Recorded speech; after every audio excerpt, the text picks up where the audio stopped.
So very, very excited, man, to celebrate the new Pentagram release. And I Yeah. was thinking about this earlier. It's been 9 years since Curious Volumes. It's almost been a Really? 10, decade. 10, yeah, actually, Yeah. but So yeah, why has long. it been such a long gap between Uh, releases? I guess we weren't signed. I don't really know. I don't know. I just, we did a lot of touring over the last 10 years and just never really got around to it. Had some member switches around here and there, and, so a little bit of disorganized period too, and so forth and so on, Yeah. and on offs, same old shit, different day. Yeah. How'd you get signed to Heavy Psych Sounds? Uh, I got hooked up through Pellet. Uh, he was working with us and helped out to secure the contract with them, and um,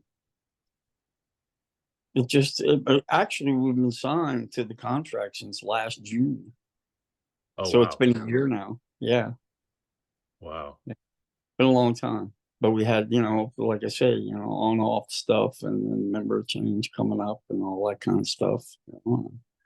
Yeah, I saw on Instagram, I believe you said this is like the best Pentagram release Well, to it will date. be. It will Yeah. be a heavy one. It's gonna have, it'll be all new songs and stuff, and you know, co-contributing and so forth. And the guys are really good about letting me. I mean, uh, I don't want to put it a weird way, but Pentagram is like my baby for many many decades now, and I wanted to have a lot more say so in the input and stuff like that. And they're very yielding in that way, which is really cool.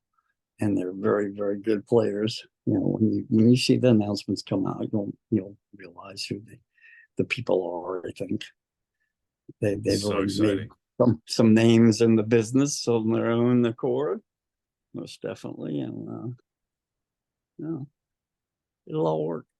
It's Yeah. going to be a good heavy. It's going to be a real heavy album. Probably be 10 songs, or so, something like that. Well, like Well, 40 minutes about. yeah, 40, 50 minutes in there. Cool. Yeah. Cool. So you Mhm. were talking about having like more input. So what does that creative chemistry look like between you and the members? Like, do they give you a riff and you're like, well, do this and that. I change this up. People ask that all the time. It comes in different ways. It comes, it can be just a spur of the moment thing, or they can, sometimes they'll write complete tunes, basic, like rhythm track, guitar, rhythm track, and drumming and stuff. And then I'll add to it and subtract from it. And I'm pretty insistent on writing the lyrics myself. I like to write the lyrics, and nowadays I've become much more adept at doing that. And I don't play guitar anymore, once in a blue moon, just to fiddle around. And, but I do have the ideas, nevertheless, since I read and write and I've been playing 60 something years, guitar and bass, I know what I'm doing and I know what I want to have in there, but it's more like just I'm a fundamentalist. Uh, I'm very old school. It's just like I'll hum you this little riff and da da da, and then I'll poke on the frets here and there. No, I meant this. I meant that. And that kind of stuff. And just tell them, and we'll abridge things and amend them and subtract and stuff like that.